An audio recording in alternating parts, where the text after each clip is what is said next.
Here's something that nobody tells you when you decide to start cooking. You don't have to have expensive equipment to make beautiful, delicious, healthy meals. All you need are the kitchen essentials. In this video, we are going to break it down into 3 tiers. The first tier is the must-have, the second is the nice-to-have, and the third is the bonus tools. Let's get started with the must-have kitchen tools that you need in your kitchen to create any meal. Let's go. Chef's knife. This does 90% of your chopping. You can use it to butcher, chop vegetables, really almost anything. That's why they call it a chef's knife. Paring knife. This is for smaller, more detailed work, trimming strawberries or mincing garlic. Wooden cutting board. Peekaboo. I prefer wood over plastic because you're not getting microplastics in your food when you cut through and make lines on the board. A can opener, canned beans, canned tomatoes, canned corn. These are all budget-friendly cooking gold. A silicone spatula. This helps to scrape every last bit out of a bowl. It's really useful for baking or stirring, making sauces. Also, smacking someone in the butt. A wooden spoon. This is gonna be like your right arm while you're making soups and sauces. A regular spatula, obviously an essential kitchen tool for flipping burgers like SpongeBob. What else? Flip whatever the heck you want. Pancakes, eggs, omelets. Try to refrain from plastic spatulas. When you think about it, you're using it to flip a hot food product.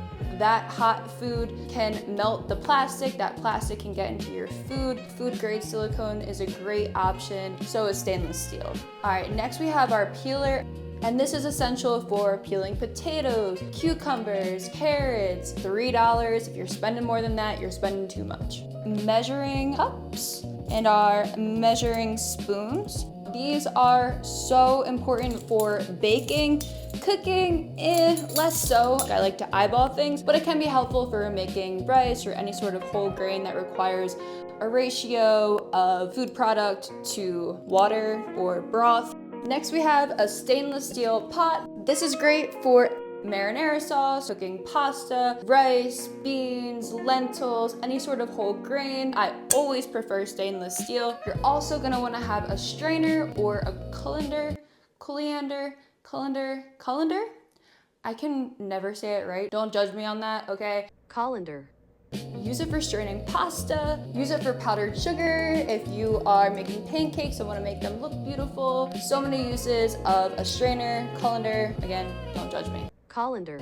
This is a cast iron skillet. From eggs to steak to chicken.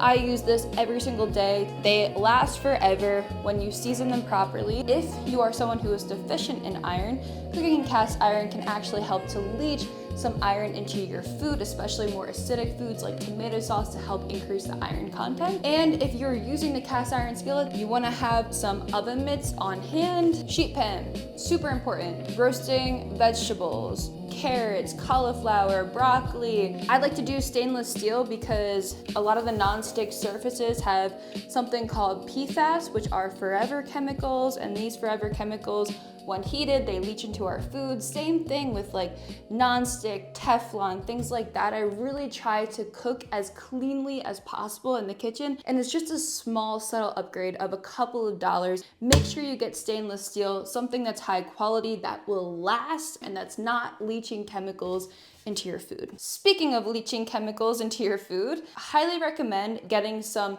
glass Tupperware because leftovers are your best friend, especially when you're cooking on a budget. You can get all of the equipment you see here from Walmart or Ross or TJ Maxx. I've even seen a lot of these tools at Goodwill. You don't have to spend a ton of money. Actually, the goal here is to save money by just getting the essentials to be able to crank out really whatever you want in the kitchen. Moving on to the nice to haves. tongs. These are really helpful for searing meat or tossing a salad, but you don't need them. You can simply use a fork and a spoon to toss if you like, or a fork to flip, but tongs are nice because you kind of have more control. A whisk, you can use this for whisking eggs, for salad dressing. Kitchen scissors, I honestly use these more than I ever thought that I would. I use them for chopping like chives or parsley or cilantro, really great for quickly cutting herbs. Or I use them to cut up chicken for my dog, for my husband, same thing. Just kidding, love you hubs. A ladle, which is pretty much a giant spoon, a box grater or a handheld grater like this. You can use it to grate cheese or ginger or lemon zest. A digital thermometer, you can get this on Amazon for less than $10, and it's just really nice to know you're cooking to temperature and not eating or serving raw or overcooked meat. Right now it's 72 degrees in here, holla room temp. Now we have a small saucepan. A small saucepan can be useful for smaller batches of sauces or like a gravy. A cast iron Dutch oven.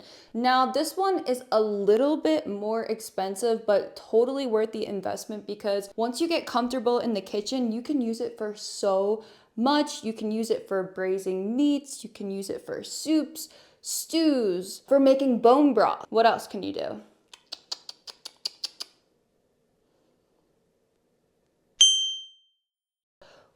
This is heavy. Also, like the cast iron skillet, this literally lasts a lifetime. Okay, I'm not gonna hold this up because that would be ridiculous. Can I get a zoom?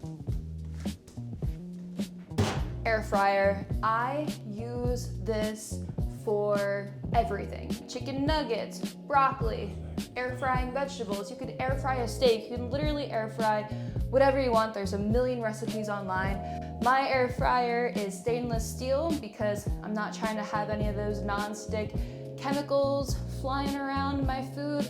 So this Cuisinart is honestly like gold standard in my opinion. Let's talk about tier 3, which are our bonus tools. This is the worth it if category. Hang with me here. Because some of these tools aren't for everyone. I don't even use everything in this tier, so I'm gonna start with the ones that I do use. A blender might be worth the investment, especially if you're someone that likes smoothies or sauces. A food processor would also go in this territory. But again, these are for the cooks that are looking to be a little bit more adventurous. So that is why it's worth it if you are one of those people. Steamer basket, worth the investment if you're somebody who loves their vegetables, which I am. Immersion blender, I used this when I made butternut squash soup. It's honestly so much fun to use because you have like a legitimate blender in your hands and total control of what you do and where you're blending. So I don't have a rice cooker, but if you're someone who eats rice multiple times a week or who does a lot of meal prep, a rice cooker can be a really useful tool.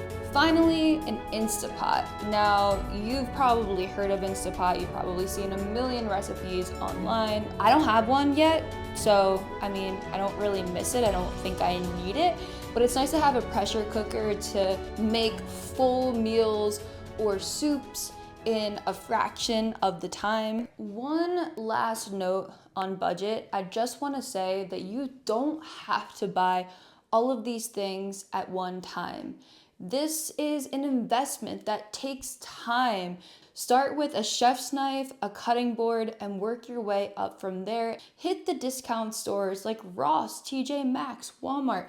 See where you can get these tools at the most affordable price because you don't have to spend an arm and a leg to upgrade your kitchen. It takes time and you will get there, I promise. I got you. You're with me now. We're gonna do this together. It's okay. Love you. Love you all. What did you think of this video? Do you have an idea of what tools you want to get?